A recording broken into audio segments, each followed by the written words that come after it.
Xalqaro jamiyatning tanqidlari va besimi ostida Xitoyning Sharqi Turkistondagi jazo lagerlariga qamalgan bir qism kishilarni qo'yib berganligi o'ttirg'i chiqdi.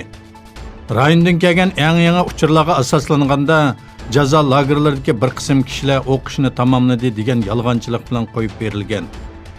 Lekin ular Xitoy doiralari tomonidan zavod va boshqa ish o'rinlariga avatilgan bo'lib, o joylarda 5 kun 24 soat nazorat ostida yashaydi, haftada 2 kun alayda ruxsat bilan uyiga qayta oladi.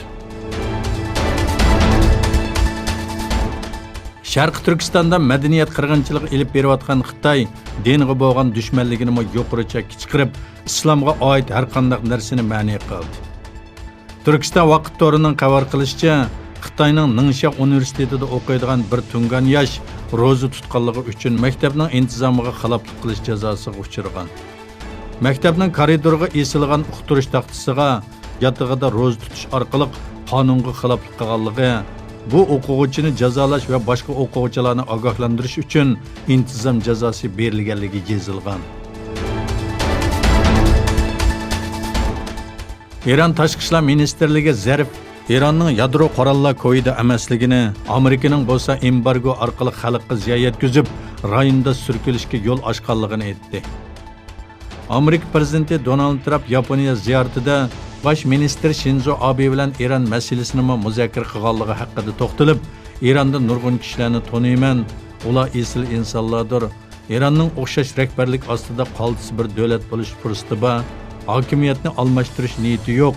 Yadro quroli xohlamaymiz, faqat buni oydinlashtirishni xohlayman degan edi. Eron bilan Amerika orasidagi jiddiylikdan keyin o'ttirg'i chiqish ehtimoli bo'lgan urushning chiqimi hisoblanishga boshlandi. Amerika va Rossiya harbiy mablag'lariga asoslanganda, Amerikaning Erondagi urushda g'alaba qilish uchun 4 trillion dollarga va 300 mingdan ortiq askarga ehtiyoji bor. Amerikaning Iroqni ishg'ol qilishi jarayonida rayonga 150 ming askar avatilgan bo'lib, yana 10 minglagan kishi ittifoqdosh davlatlardan yordamga kelgan. Iroq ishg'olining chiqimi 800 milliard dollar bo'lgan. Keyingi mezgilda jami chiqimning 3 milliard dollar bo'lganligi mo'ljallanmoqda. Suriya davlat taratqularida berilgan bayonotda Suriyaning Isroiliya chegarasida yer olgan Kunaytra shahriga Isroiliyadan boshqariladigan bomba etilganligi bildirildi. Suriyaning rasmiy axborot organi Sana Isroiliyaning Kunaytraga boshqariladigan bomba otganligini xabar qildi. Xabarda yaralanganlarning borligi va bir harbiy avtomobilning ziyonga uchraganligi oshkorlandi.